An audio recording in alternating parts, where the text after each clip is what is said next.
तो फ्रेंड्स, जो झोपड़ी बनाई थी उसका अगला भाग, जो ये जो झोपड़ी है उसका अगला भाग यानी कि बाड़े की जो ड्राइंग है, ये साइड वाली, और ये लकड़ी के जो खंबे वाले बाड़े और ये तार वाली रस्सी वगैरह लगी है, इसकी ड्राइंग के बारे में आज आपको बताता हूँ। सबसे पहले तो वही पेंसिल और ब्रश, कॉटन का ब्रश बनाया और पेंसिल जो चारकोल पेंसिल यूज़ किया हूँ इसमें।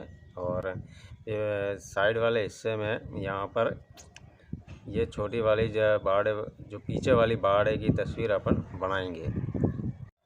बाड़े की ड्राइंग करने के लिए सिंपल साधारण सा तरीका है कि इसके दो छोटे छोटे लाइन खींच लीजिए ऊपर से नीचे। इसमें सीधेपन की अलाइनमेंट करने की ज़रूरत नहीं पड़ेगी, क्योंकि ये जो बाड़े की तस्वीर बनाएंगे, बाड़े की जो ड्राइंग बनाएंगे उसके अंदर ये जो लकड़ी के खंबे अपन ड्राइंग कर रहे हैं, खंबे दर्शा रहे हैं, इसलिए इसमें कोई अलाइनमेंट की ज़रूरत नहीं पड़ेगी। थोड़ा सा आड़ा टेढ़ा भी अगर ड्राइंग हो गया तो भी काफ़ी अच्छा लगेगा।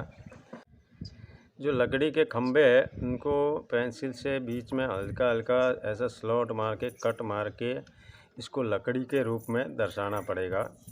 ऐसा लगना चाहिए कि लकड़ी के खंबे बनाए हैं। तो पेंसिल से छोटे छोटे स्लॉट बना दीजिए और उसके बाद में इसके साइड वाले हिस्से को थोड़ा सा गहरा करना पड़ेगा ताकि ये लकड़ी के खंबे नज़र आ सके। ये छोटे छोटे जो पीछे के साइड में हिस्से वाले हैं, झोपड़ी के पीछे वाले बाड़े की ड्राइंग ये बन रही है। उसके बाद में पेंसिल को थोड़ा सा तिकोना करना पड़ेगा और जो तार वाली जो रस्सी या जो बाड़े को बांधने के लिए तार आदि का यूज़ करते हैं, वैसी ड्राइंग बनाना है। तो धीरे धीरे आराम से ऊपर नीचे और थोड़ा सा ऊपर नीचे कट करते हुए इस तार वाले हिस्से को बना सकते हैं। आपने देखे होंगे तार वाले ऐसे बाड़े की तस्वीरें देखे होंगे। तो जो तार वाली रस्सी वगैरह बनाते हैं तो वो कांटेदार होती है। तो कांटेदार बनाने के लिए ऊपर नीचे कट करते हुए थोड़ा सा झोल भी लगना चाहिए ताकि ऐसा लगे कि ये बाड़े की कांटेदार तार बांधा हुआ लगना चाहिए। साइड में भी पीछे के हिस्से में बाड़े की ड्राइंग बनाएंगे, वैसा ही सेम तरीका है। नीचे से ऊपर थोड़ा सा खंबे वगैरह आदि बना के उसके ऊपर तार वाले कांटेदार तार पेंसिल से थोड़ा सा ड्रॉ कर देंगे। उसके बाद में जो ये जो दीवार, लकड़ी वाली जो दीवार या बाड़े की ड्राइंग बोल सकते हैं, इसको आगे की ओर बनाना है तो थोड़ा सा मोटा या थोड़ी सी बड़ी ड्राइंग बनानी पड़ेगी और इसमें आप समझ पाएंगे कि बाड़े की ड्राइंग कैसे बनती है। तो चलिए मैं थोड़ा से 4 5 6 खंबे बना देता हूँ और ये जैसे खंबे तैयार हो रहे हैं और बीच में से पेंसिल को लगभग 4 या 5 mm या 3 से 4 mm को टच करते हुए नीचे से ऊपर की ओर ऐसा स्लाइड करना है ताकि लकड़ी का रूप आ सके। लकड़ी ऐसी रहती है, जो बाड़े की जो खंबे रहते हैं वो बीच में से कई कटे हुए रहना चाहिए। और पेंसिल जो इस्तेमाल किया हो वो चारकोल पेंसिल है, तो आप थोड़ा सा प्रेशर बनाएंगे तो गहरापन चलेगा, कटा हुआ हिस्सा लगेगा, और हल्का हाथ लगाएंगे तो बिल्कुल लाइट चलेगा, तो ये पूरा लकड़ी का रूप ले लेगा। ये शेडिंग और बहुत ही अच्छा शेडिंग होता है लकड़ी के लिए, बहुत अच्छी पेंसिल है।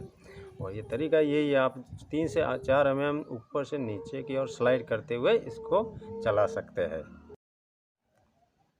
फिर एक कॉटन का जो ब्रश है उसको अंतिम रूप देने के लिए इसको थोड़ा सा दाहिने हिस्से से बाईं ओर तरफ खींच सकते हुए इसको थोड़ा सा ब्लेंडिंग करना है। ब्लेंडिंग हो जाने के बाद में इसका जो तार वाला हिस्सा है, कांटेदार तार को भी अपन थोड़ा थोड़ा कट देकर थोड़ा सा खिसकते हुए ऊपर नीचे दाएं बाएं थोड़ा सा करके आप आड़ा टेढ़ा तार बनाकर इस ड्राइंग को पूरा कर सकते हैं। ये काफ़ी आसान है, थोड़ा सा प्रैक्टिस में ये जल्दी हो जाएगा। आप देख कर भी सीख सकते हैं कि मैं किस तरह से इसको ड्रॉ कर रहा हूँ। इसमें जो एक और मेन पार्ट है, जो गेट की ड्राइंग बनाई थी, वहाँ पर भी आप पेंसिल को थोड़ा थोड़ा स्लाइड करके लकड़ी के पट्टियों का रूप देना है। तो इसमें ज़्यादा प्रेशर नहीं देना है पेंसिल को।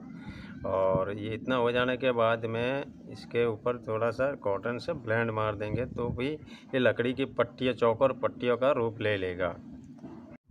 और पट्टियों के नीचे की ओर थोड़ा सा छाया वाला दर्शा कर इसको चौकोर भाग बनाएंगे तो चारकोल पेंसिल से 2 mm या 1 mm जितना थोड़ा सा स्लॉट बना दे देते हैं, थोड़ा सा गहरा कर देता है।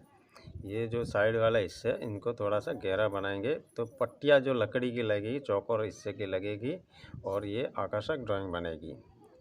उसके बाद में जो जॉइंट रहेंगे लकड़ियों को इस गेट को बनाने में, उसको भी आसानी से डॉट डॉट करके थोड़ा सा दर्शा सकते हैं ताकि ये बहुत ही अच्छा सा ड्रॉ बन जाए। उसके बाद में ये बन जाने के बाद में जो घर के आसपास है रास्ता और रास्ते के आसपास जो घास आदि बना सकते हैं, तो घास बनाने के लिए कोई अलाइनमेंट या मेजरमेंट का ज़रूरत नहीं पड़ेगा। आप नीचे से ऊपर पेंसिल को 3 से 4 mm उठा उठा के स्लाइड करके इस तरह से बना सकते हैं। आड़ा टेढ़ा ऊपर नीचे दाएं बाएं पेंसिल को तिकोना करके ये बहुत ही इजी तरीके से बना सकते हैं और पूरी तरह से घर के आसपास घास बन जाएगी तो ये एक ड्राइंग पूरी होते हुए नज़र आ जाएगी। इस तरह से जो भी झोपड़ी या फार्म हाउस वगैरह अगर आप बनाते हैं और उसको लैंडस्केप में पूरा रूप देते हैं, पीछे पहाड़ झरने और गांव वाला जो एक चित्र बनाए, विलेज का चित्र बनाए, उसमें अगर इस तरह झोपड़ी या फार्म हाउस बनाते हैं तो पूरा लैंडस्केप सीनरी बहुत ही सुंदर और आकर्षक लगेगा। मैंने इस तरह से कई ड्राइंग बनाई है, आप चैनल पर जाकर देख सकते हैं।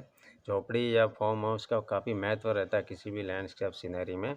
तो उम्मीद है वीडियो पसंद आया होगा। पसंद आए तो लाइक ज़रूर करें, चैनल को सब्सक्राइब करें और वीडियो देखने के लिए धन्यवाद।